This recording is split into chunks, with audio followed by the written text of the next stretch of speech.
Hi, എല്ലാ പേർക്കും സുഖം തന്നെയല്ലേ? പിന്നെ ഞാനും മോളും കൂടി എങ്ങോട്ടാന്നല്ലേ? മോൾക്ക് മുടിയൊന്ന് വെട്ടിക്കണം, പിന്നെ വീട്ടിലേക്ക് കുറച്ച് സാധനങ്ങൾ വാങ്ങിക്കണം. ഹസ്ബൻഡിന് കാൽ ഫ്രാക്ചർ ആയതിൽ പിന്നെ വീട്ടിലേക്കുള്ള സാധനം വാങ്ങലും കുഞ്ഞിനെ സ്കൂളിലാക്കലും എല്ലാം ഞാൻ തന്നെയാണ്. അങ്ങനെ നമ്മൾ മുടി വെട്ടുന്ന ഷോപ്പിലെത്തി. വീട്ടിനടുത്ത് തന്നെയാണ്, നടന്നു വരാവുന്ന ദൂരമേ ഉള്ളൂ. ഏത് ഹെയർ കട്ട് വേണമെന്ന് അവളോട് ചോദിച്ചപ്പോൾ മഷ്റൂം കട്ടും ബോയ് കട്ടും ഇതൊന്നും വേണ്ടാന്ന് പറഞ്ഞു. എന്നാൽ ഞാനും വിചാരിച്ചു കണ്ണിൽ കൂടെ കിടക്കുന്ന മുടിയൊക്കെ ഒന്ന് ഒതുക്കി വെട്ടിക്കൊടുക്കാമെന്ന് വിചാരിച്ചു. മുടി വെട്ടുന്നത് അവൾക്ക് ഭയങ്കര ഇഷ്ടമാണ്. തീരെ കുഞ്ഞായിരുന്നപ്പോൾ മുതലേ അവൾ മിണ്ടാതിരുന്ന് കൊടുക്കുമായിരുന്നു. ഇതിനിടയ്ക്ക് പുറകിൽ നിൽക്കുന്ന എന്നെയും നോക്കുന്നുണ്ട്. എങ്ങനെ ഉണ്ടമ്മേ എന്നതൊരു നോട്ടം. മുടിയൊക്കെ വെട്ടിക്കഴിഞ്ഞ് ഇതേ ഫോട്ടോഷൂട്ടും തുടങ്ങി. അവളുടെ സന്തോഷമല്ലേ നമ്മുടെ സന്തോഷം.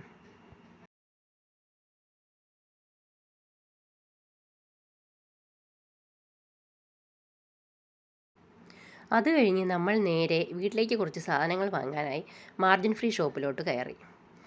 അവിടെ ചെന്നപ്പോഴോ സ്നാക്സിൻ്റെ ഐറ്റം കണ്ടപ്പോൾ അവൾക്ക് മുഴുവനും എടുത്താൽ കൊള്ളാമെന്നൊരാഗ്രഹം ഉണ്ടായിരുന്നു. വലിയവരുടെ സ്ഥിതിയും അതുതന്നെ. കയ്യിൽ കാശുണ്ടെങ്കിൽ എനിക്ക് ആ കട മൊത്തം വാങ്ങിച്ചാൽ കൊള്ളാമെന്നിട്ടായിരുന്നു. കുഞ്ഞുങ്ങൾക്ക് പുറത്തു പോകുന്നതും ഇങ്ങനെയൊക്കെ നടക്കുന്നതും ഭയങ്കര ഇഷ്ടമുള്ള കാര്യമാണല്ലേ. ചേട്ടൻ സാധനം വാങ്ങിക്കാൻ ഇറങ്ങുകയാണെങ്കിൽ അച്ഛാ ഞാനും വരുന്നു എന്ന് പറഞ്ഞ് പിണങ്ങും. എന്തിനാ പോകുന്നതെന്ന് നമുക്ക് നന്നായി അറിയാം. ബേക്കറിയിൽ പോയി അവർ ചൂണ്ടിക്കാണിക്കുന്ന സാധനങ്ങൾ വാങ്ങിച്ചു കൊടുക്കണം. എനിക്ക് ചെറിയ ജലദോഷമുള്ളത് കൊണ്ട് തൊണ്ടയ്ക്ക് ചെറിയ പ്രശ്നമുണ്ട്. അത് നിങ്ങൾ മനസ്സിലാക്കുമെന്ന് വിചാരിക്കുന്നു.